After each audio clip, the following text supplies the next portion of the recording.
Oke, selamat siang. Saya Renhat Peterson Huta Barat, dan ini teman saya Dwi Halomuan Sirait dan juga Dwi Yahya Christian Wau. Kami akan mempresentasikan tentang sistem proyeksi. Perlu diketahui bahwa sistem proyeksi adalah metode atau cara untuk memetakan atau mempresentasikan objek tiga dimensi ke dalam bidang dua dimensi, seperti kertas atau layar.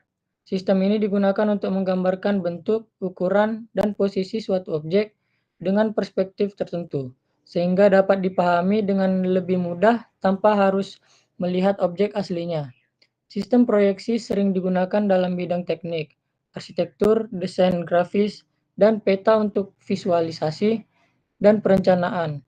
Nah, di dalam sistem proyeksi ini ada yang namanya proyeksi Mercator dan transverse Mercator, dan juga proyeksi UTM dan TM3 di Indonesia. Berikut penjelasannya.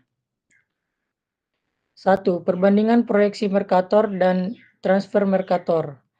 Poin-poinnya, bagaimana distorsi berubah dengan jarak dari meridian pusat dan masing-masing proyeksi. Dalam kondisi apa masing-masing proyeksi lebih baik digunakan, misalnya untuk peta dunia, peta wilayah, lokal, atau pemetaan kadastr. Mengapa proyeksi transfer Mercator sering digunakan untuk pemetaan skala besar di daerah yang memanjang dari utara ke selatan? Oke, poin 1, proyeksi Mercator. 1. Karakteristik distorsi. Distorsi minim di sekitar ekuator dan meningkat secara eksponensial saat bergerak menjauh ke arah kutub. Hal ini disebabkan oleh sifat proyeksi silindris, di mana skala melebar di garis lintang yang lebih tinggi atau dekati kutub, sehingga luas wilayah tampak jauh lebih besar daripada ukuran aslinya. 2. Pola distorsi. Dekat ekuator, wilayah cenderung mempertahankan bentuk dan skala lokal atau sedikit distorsi. Jauh dari ekuator, wilayah tampak sangat diperbesar, contohnya Greenland tampak hampir sebesar Afrika sehingga luasnya jauh lebih kecil. Penyebabnya, pada proyeksi ini, jarak garis lintang diperbesar untuk mempertahankan bentuk sudut atau proyeksi konformal, sehingga garis-garis lintang yang sejajar ekuator merenggang lebih lebar seiring jaraknya dari ekuator.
Penerapan proyeksi UTM dan TM3 di Indonesia. Proyeksi TM3 digunakan oleh Badan Pertanian Nasional atau BPN Indonesia untuk pemetaan wilayah pertanahan. Didiskusikan mengapa proyeksi TM3 sangat cocok untuk Indonesia yang terletak di dekat garis khatulistiwa dan memiliki bentuk memanjang dari barat ke timur. Berikut poin-poinnya. Yang pertama itu mengapa TM3 dengan zona 3 derajat bujur lebih cocok untuk Indonesia dibandingkan dengan proyeksi lain seperti UTM. Yang kedua, apa keunggulan dan tantangan yang dihadapi ketika menggunakan proyeksi TM3 untuk pemetaan administrasi pertahanan. Dan yang ketiga, bagaimana proyeksi TM3 membantu mengurangi distorsi dalam pemetaan tanah di Indonesia, terutama untuk skala besar. Next. Proyeksi UTM 3 dan TM3 di Indonesia. Yang pertama itu, proyeksi TM3 lebih cocok Indonesia karena zona selebar 3 derajat bujur lebih sesuai dengan kebutuhan pemetaan nasional yang presisi tanpa masalah distorsi besar. Yang kedua, membantu menyatukan koordinat di wilayah yang luas dengan kompleksitas geografis seperti di negara Indonesia. Yang ketiga itu, lebih praktis untuk mendukung pemetaan infrastruktur kadester dan aplikasi geospasial lainnya. Dengan demikian, TM3 adalah solusi yang ideal untuk negara kepulauan besar seperti Indonesia yang memiliki kebutuhan akurasi tinggi dan penyatuan sistem koordinat dalam wilayah yang luas. Next. Keunggulan dan tantangan yang dihadapi ketika menggunakan proyeksi TM3 untuk pemetaan administrasi pertanahan. Keunggulan TM3 yaitu akurasi tinggi, distorsi rendah, keseragaman koordinat dalam wilayah administratif, dan dukungan optimal untuk pemetaan pertahanan di negara Indonesia dengan karakter geografis yang seperti negara Indonesia. Tantangannya, kompleksitas dalam penanganan banyak zona adaptasi dari sistem pemetaan, lama kebutuhan infrastruktur yang lebih tinggi, dan potensi kesalahan di perbatasan zona.